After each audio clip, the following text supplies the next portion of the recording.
उत्तल दर्पण द्वारा बना प्रतिबिंब सदैव होता है, जिसका सही आंसर होगा ऑप्शन नंबर 4 यानी कि सीधा।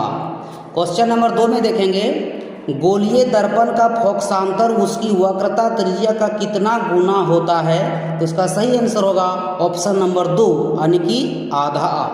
क्वेश्चन नंबर 3 में दिया गया है, अवतल दर्पण की फोकस दूरी होती है, इसका सही आंसर होगा ऑप्शन नंबर 3 यानी कि ऋणात्मक। इस प्रकार क्वेश्चन नंबर 4 में देखिए दिया गया है, हजामती दर्पण के रूप में किस दर्पण का उपयोग होता है, इसका सही आंसर होगा ऑप्शन नंबर 1 अवतल दर्पण।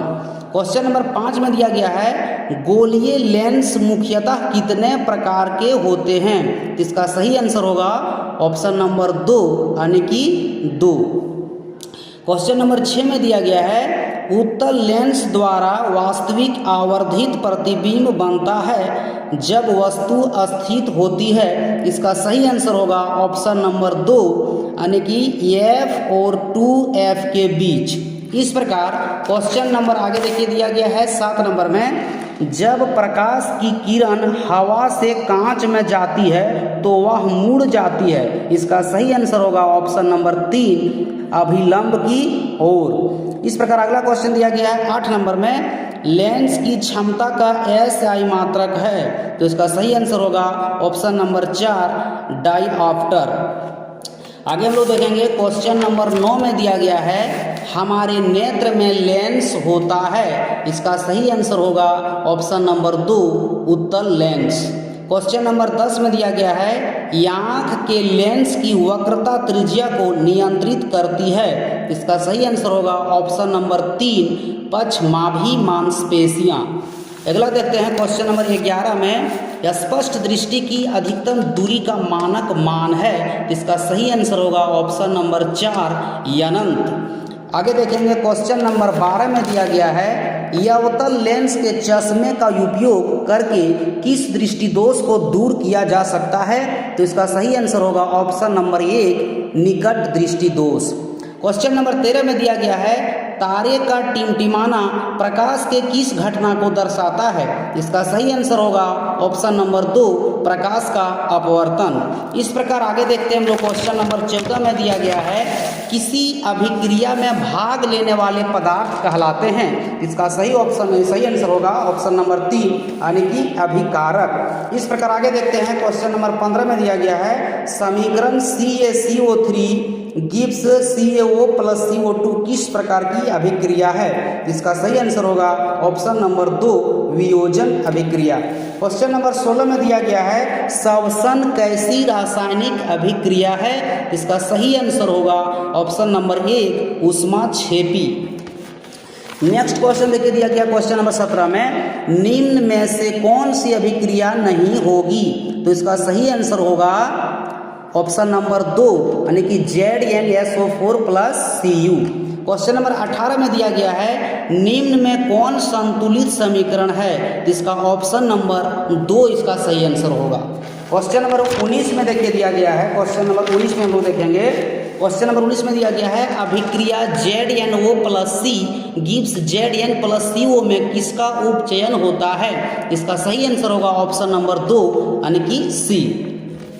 क्वेश्चन नंबर 20 में दिया गया है, कौन सा पदार्थ लाल लिटमस पत्र को नीला कर देता है, इसका सही आंसर होगा ऑप्शन नंबर 2 यानी कि क्षार। अगला क्वेश्चन देखिए दिया गया है क्वेश्चन नंबर 21 में, निम्न में कौन दुर्बल अम्ल है, तो इसका सही आंसर होगा CH3COOH, ठीक है, यानी ऑप्शन नंबर 4। अगला क्वेश्चन देखते हैं क्वेश्चन नंबर 22 में दिया गया है, अम्ल के जलीय विलयन में उत्पन्न होता है, तो इसका सही आंसर होगा ऑप्शन नंबर 1 यानी कि H+ आयन। इस प्रकार हम लोग आगे देखते हैं क्वेश्चन नंबर 23 में दिया गया है, क्वेश्चन नंबर 23 में दिया गया, दही में कौन सा अम्ल पाया जाता है, तो दही में कौन सा अम्ल पाया जाता है, इसका सही आंसर होगा ऑप्शन नंबर 2 यानी कि लैक्टिक अम्ल। क्वेश्चन नंबर 24 में दिया गया है, अम्लीय विलयन का pH मान होता है, तो अम्लीय विलयन का pH मान कितना होता है, 7 से कम, इसलिए इसका सही आंसर होगा ऑप्शन नंबर 2।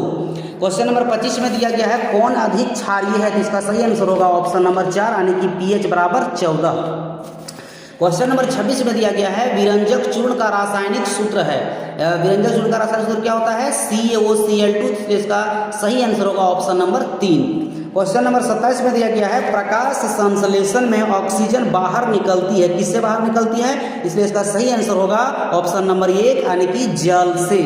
इस प्रकार आगे देखते हैं हम लोग क्वेश्चन नंबर 28 में दिया गया है अनॉक्सी श्वसन के फलस्वरूप क्या बनता है।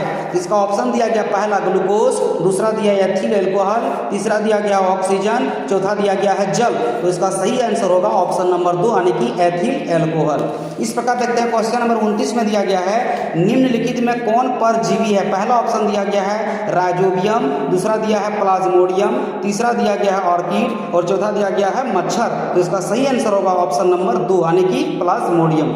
इस प्रकार आगे देखते हैं हम लोग क्वेश्चन नंबर 30 में दिया गया है रुधिर के तरल भाग को क्या कहते हैं। तो रुधिर के तरल भाग को क्या कहते हैं, प्लाज्मा। इसका सही आंसर होगा ऑप्शन नंबर 1 यानी कि प्लाज्मा। रुधिर के तरल भाग को क्या कहते हैं, प्लाज्मा कहते हैं। अगला क्वेश्चन देखिए दिया गया है 31 नंबर में मछली के हृदय में कोष्ठों की संख्या है, जिसका सही आंसर होगा ऑप्शन नंबर 1 यानी कि 2। मछली के हृदय में कोष्ठों की संख्या कितना होता है, 2।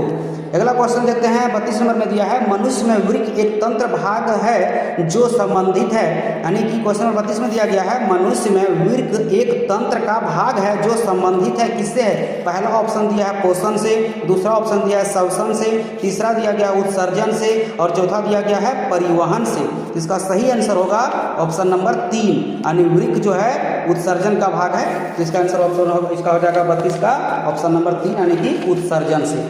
आगे हम लोग देखते हैं क्वेश्चन नंबर 33 में दिया गया है मैग्नीशियम पाया जाता है, किसमें पाया जाता है मैग्नीशियम, क्लोरोफिल में। इसलिए इसका सही ऑप्शन आंसर होगा ऑप्शन नंबर 1 क्लोरोफिल में। क्वेश्चन नंबर 34 में दिया गया है किसमें मुकुलन विधि द्वारा जनन होता है। पहला ऑप्शन है अमीबा, दूसरा ऑप्शन है हाइड्रा, तीसरा स्पाइरोगायरा और चौथा म्यूकर। तो इसका सही आंसर होगा ऑप्शन नंबर 2 यानी कि हाइड्रा। नेक्स्ट देखते हैं क्वेश्चन नंबर 35 में दिया गया है एड्स रोग किसके कारण होता है। पहला ऑप्शन दिया गया है जीवाणु, दूसरा ऑप्शन दिया गया है विषाणु, तीसरा दिया गया है फंगस और चौथा दिया गया है प्रोटोजोआ। तो इसका सही आंसर होगा 35 नंबर का ऑप्शन नंबर 2 यानी कि विषाणु। एड्स रोग जो है विषाणु से होता है। अगला क्वेश्चन दिया गया क्वेश्चन नंबर 36 में परागकोश में होते हैं। पहला ऑप्शन दिया गया बाह्यदल, दूसरा दिया गया है अंडाशय, तीसरा दिया गया है अंडक और चौथा दिया गया है परागकण। तो इसका सही आंसर होगा क्वेश्चन नंबर 36 का ऑप्शन नंबर 4 यानी कि परागकण। इस प्रकार आगे देखते हैं हम लोग क्वेश्चन नंबर 37 में दिया गया है पूर्ण विकसित अंडाशय कहलाता है। पहला ऑप्शन है फल, दूसरा दिया गया है बीज, तीसरा दिया गया है बीजांड और चौथा दिया गया इनमें से कोई नहीं। तो इसका सही आंसर होगा क्वेश्चन नंबर 37 का ऑप्शन नंबर 1 यानी कि फल। अगला क्वेश्चन देखते हैं क्वेश्चन नंबर 38 में दिया गया है यह नवीकरणीय ऊर्जा स्रोत है। तो इसका पहला ऑप्शन दिया गया है पवन, दूसरा दिया गया है कोयला, तीसरा सूर्य और चौथा जल। तो इसका सही आंसर होगा ऑप्शन नंबर 2 यानी कि कोयला। क्वेश्चन नंबर 39 में दिया गया है सौर ऊर्जा को सीधे विद्युत में बदलने वाली युक्ति को कहते हैं। सौर ऊर्जा को सीधे विद्युत में बदलने वाली युक्ति को क्या कहते हैं, सौर सेल। इसलिए इसका सही आंसर होगा ऑप्शन नंबर 4 यानी कि सौर सेल, सोलर सेल। और अंत में देखते हैं क्वेश्चन नंबर 40 में दिया गया है निम्नलिखित में कौन मुख्यतः जैव गैस का संघटक है। जिसका पहला ऑप्शन है हाइड्रोजन, दूसरा दिया गया है मेथेन, तीसरा दिया गया है एथेन और चौथा दिया गया है ब्यूटेन। तो इसका सही आंसर होगा क्वेश्चन नंबर 40 का ऑप्शन नंबर 2 यानी कि मेथेन। ठीक है, धन्यवाद।